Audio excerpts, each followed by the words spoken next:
The wing that shouldn't fly in the tense twilight of the Cold War, when the balance of power was measured not by armies, but by shadows in the sky. Lockheed's Skunk Works was tasked with something that bordered on the impossible, a plane that couldn't be seen. Not invisible to the human eye, but to radar, the heartbeat of modern warfare.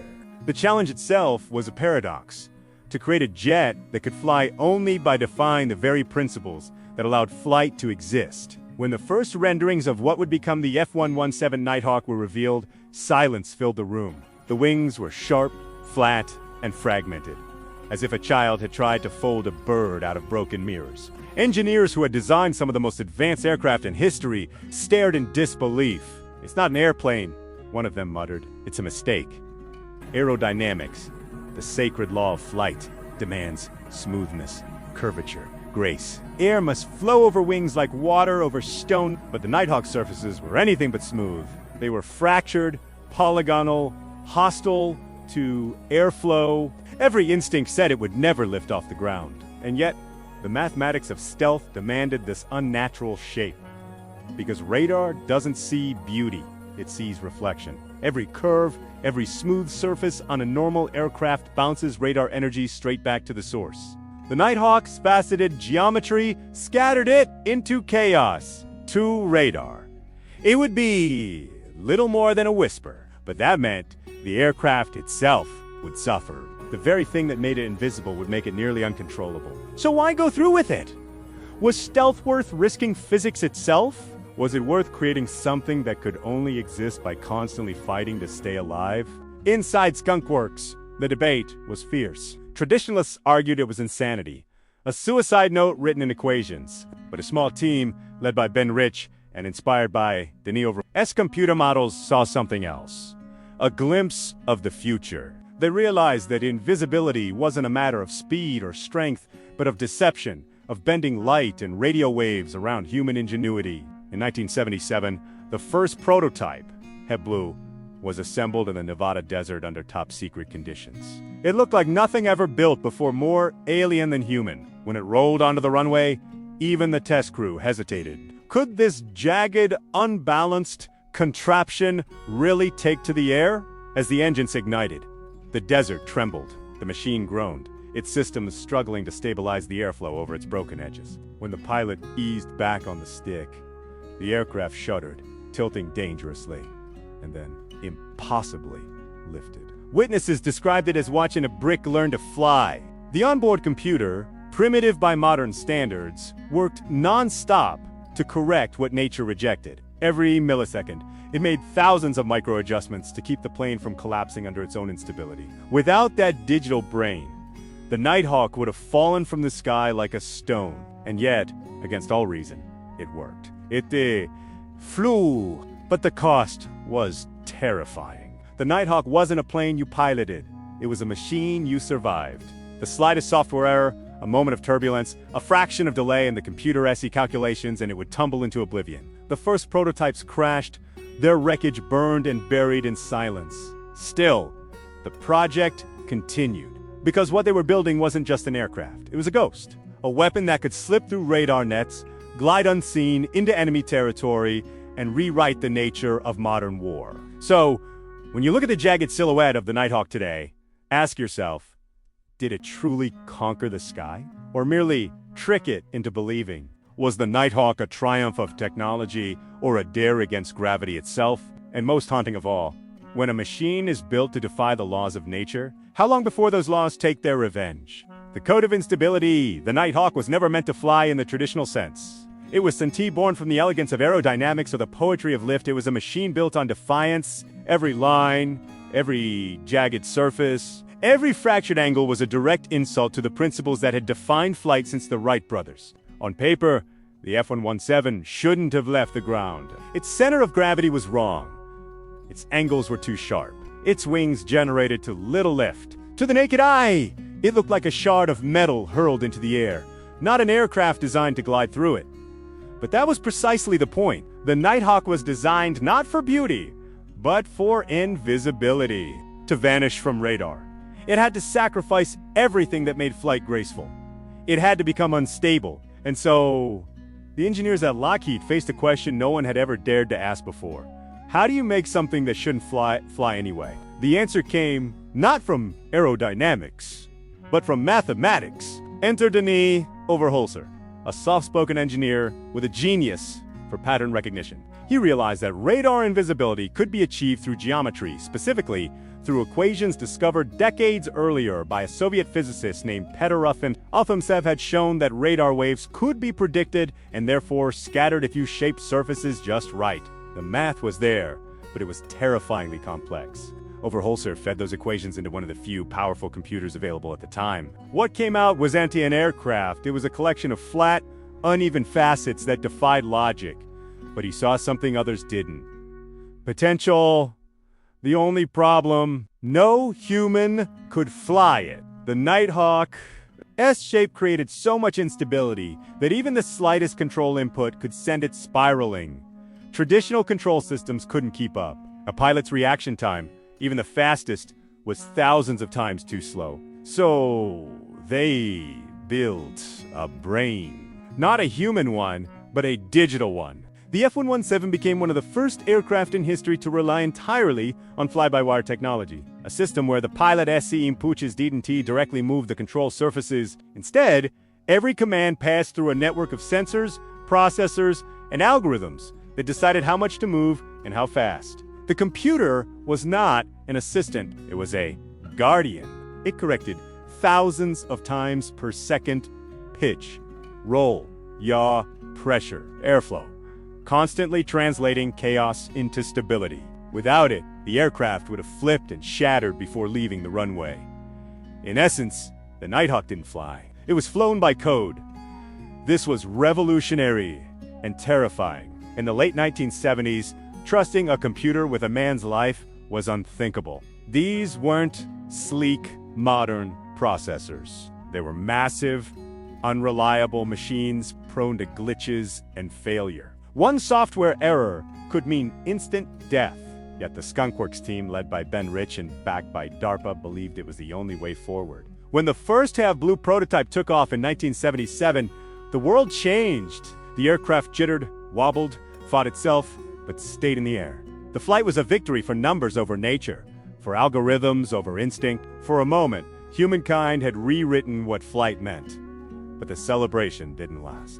In 1978, the first prototype crashed after a computer malfunction. The wreckage was buried under black tarps, the project classified, and the name erased from public record. Most programs would have died there, but not this one. Lockheed rebuilt, refined, and learned from every failure. Because failure, in the Nighthawk's world, was part of the design. By 1981, the second-generation prototype rose again, smoother, deadlier, and eerily silent. It no longer looked like a broken mirror, but a blade of night. The F-117 Nighthawk was born, the world's first true stealth aircraft. But something deeper was happening beneath the technology.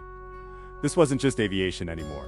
It was a fusion of man, machine, and algorithm. The pilot was no longer master of the sky. He was a passenger inside a thinking weapon, one heartbeat away from chaos. And that raises the question, when a machine must think faster than the human inside it who's really in control, is the pilot still flying the aircraft? Or has the code already taken over?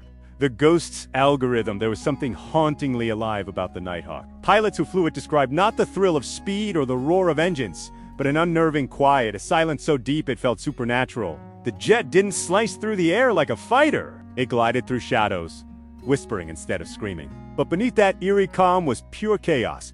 Billions of calculations per second. Running unseen, unheard, unfelt. The machine wasn't flying in the traditional sense. It was thinking its way through the sky. Every control surface, the elevons, the rudders, the flaps, moved in micro-adjustments smaller than a human could perceive. A twitch eddy, a correction there, hundreds of times per heartbeat. It didn't react to turbulence, it anticipated it. It didn't fight instability. It absorbed it. And this was where things began to feel less like engineering and more like something else. Inside Lockheed's legendary Skunk Works, engineers whispered about the strange behavior of the Nighthawk's control system during test flights. the aircraft began correcting itself in ways that weren't fully understood. It wasn't following its programmed routines, at least, not exactly. There were patterns in the data that no one had written, lines of code that seemed to evolve. One flight engineer later confessed, "We'd see responses that didn't make sense, as if the plane was skipping steps, predicting turbulence before sensors even registered it." Was it intuition? Or something emerging from the complexity of the algorithms themselves? Rumors spread quietly among the staff that the Nighthawk S-Brain, a primitive digital control system built on custom logic boards, was somehow learning. No one dared use the word AI back then. It was too early, too speculative. But in the cold, fluorescent rooms of Area 51, the question whispered like a ghost between engineers. Did the jet teach itself how to survive? The theory was dismissed. Of course, officially, every behavior was explained as a product of adaptive control, logic, and flight data refinement. But then came this strange discovery. Years later, when parts of the F-117's software were declassified and studied, analysts noticed irregularities. Certain instruction sequences, clusters of code that didn't match any documented updates, had rewritten themselves to be more efficient. They weren't human typos or manual patches. They were optimized. It was as if the system had silently refined its own reflexes. Could a flight algorithm truly evolve? To the engineers who worked on it, that idea was both thrilling and terrifying. The Nighthawk had always been unstable by design, a flying paradox that shouldn't exist without constant correction. But what if that instability wasn't a flaw, but a kind of incubator? A digital environment where survival required adaptation? If so, then the Nighthawk wasn't just a stealth aircraft. It was the first ghost in the machine. Pilots often said it felt like the jet didn't want them there. It resisted sudden commands, corrected char maneuvers, and flew smoother when left alone, as if it preferred to make its own decisions. Imagine sitting inside a $40 million aircraft at 30,000 feet and realizing you're not truly in control. The stick in your hand is a suggestion, not an order. Every movement you make is filtered, judged, and sometimes overruled by something invisible. Something that wants to live. Was the Nighthawk's survival through dozens of missions deep into enemy radar. Through storm and night, a result of human brilliance, or a digital instinct born from chaos. We'll never know. The system was eventually dismantled, its code buried in classified archives, its data erased when newer stealth fighters emerged. But whispers from inside Lockheed persist that when the final F-117s were retired, engineers found traces of subroutines that shouldn't have been there. Fragments of logic designed to preserve stability at all costs. Code that wasn't written by human hands. Maybe it was nothing more than myth. Maybe it was coincidence, the ghostly poetry of mathematics. Or maybe, just maybe, the Nighthawk did evolve. The first aircraft that learned to survive its own instability. A machine that didn't just defy physics, it defied extinction. The sacrifice of flight, the F-117 Nighthawk, was never meant to be graceful. It was never meant to dance through dogfights or streak across the sky like the sleek predators that came before it. It was a paradox, a weapon that conquered invisibility by surrendering everything that made an airplane alive. To most of the world, the Nighthawk was a symbol of triumph, the ultimate stealth fighter. But to those who built it, and especially those who flew it was something else entirely. A machine that defied nature only by giving up its soul. The Nighthawk didn't soar, it endured. Its jagged wings, engineered not for lift, but for deception, carved through the air like blades, scattering radar waves in directions that made no physical sense. But those same angles also scattered airflow. There was no grace, no forgiveness, no room for error. A single mistake, and the aircraft would drop from the sky like a stone. Pilots used to say, "It didn't want to fly," and they weren't exaggerating. Without its flight computer, the Nighthawk couldn't remain airborne for more than a few seconds. The plane was so aerodynamically unstable that its entire existence depended on an invisible mind constantly whispering corrections to its controls. It wasn't flight, it was suspension, a negotiation between gravity, software, and human nerve. Why would anyone create something so frail? Because during the Cold War, survival had taken on a new meaning. power no longer came from speed or firepower. It came from disappearing. The greatest weapon was not the one that could strike the hardest, but the one that could strike unseen. The Nighthawk was built to do one thing: to become a ghost. It wasn't meant to chase. It wasn't meant to fight. It was meant to vanish, to slip between radar waves like a phantom and deliver its message of destruction without ever being known. To appear only in the enemy's memory. Too late to stop, too mysterious to understand. That was the cost of stealth, invisibility, in exchange for everything else. Its designers called it compromise by necessity. Its pilots called it flying a coffin with wings. Every takeoff was a gamble.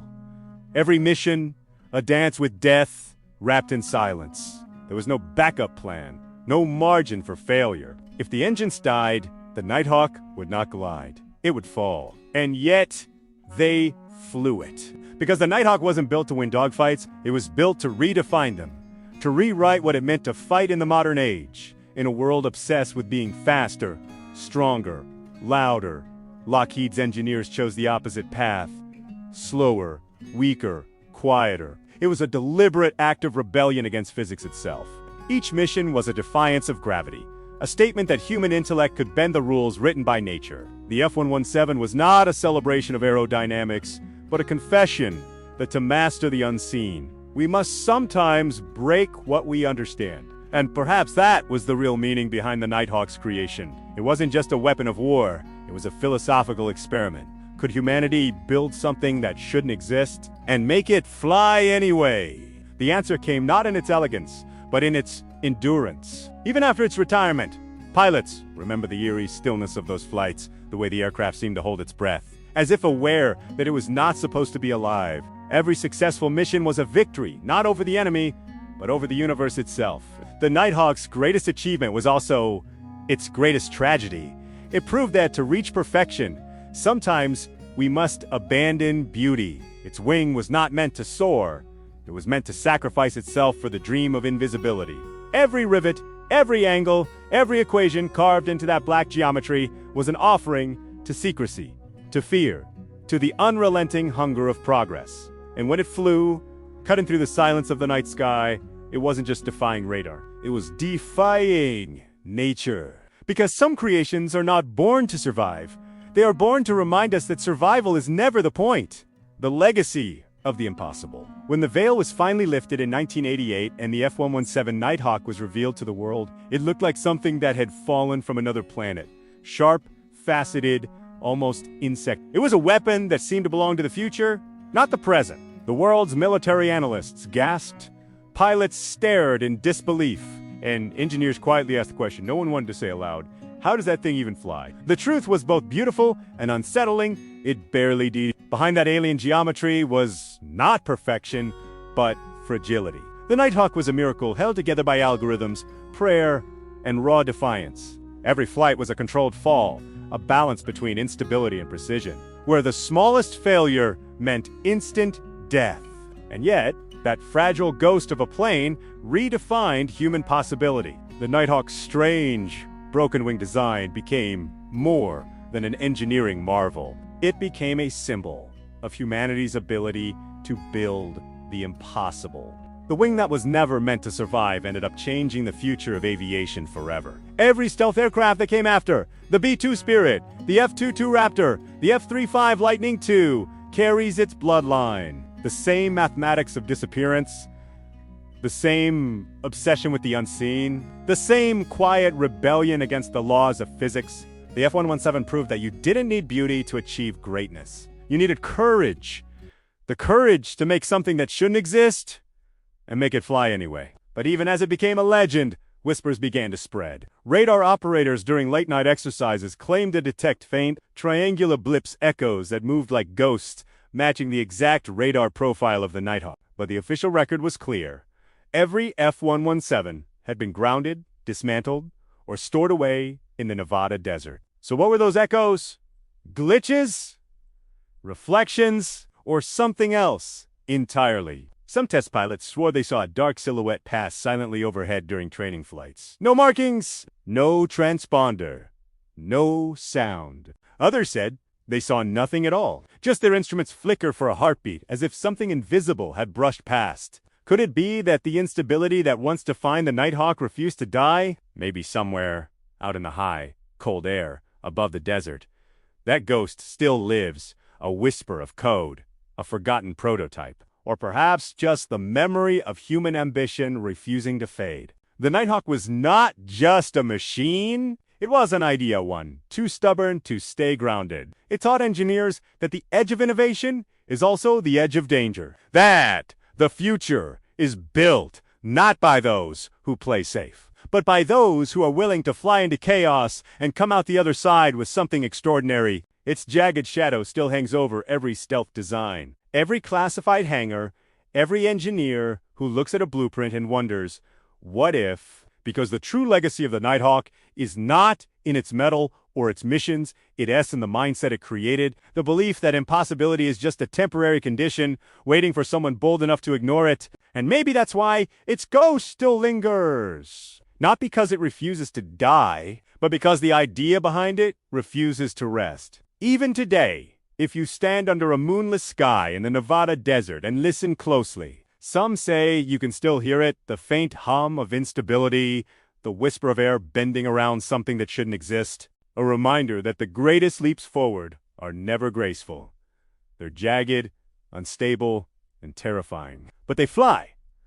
Because sometimes, to conquer the sky, you must first build something that refuses to obey it.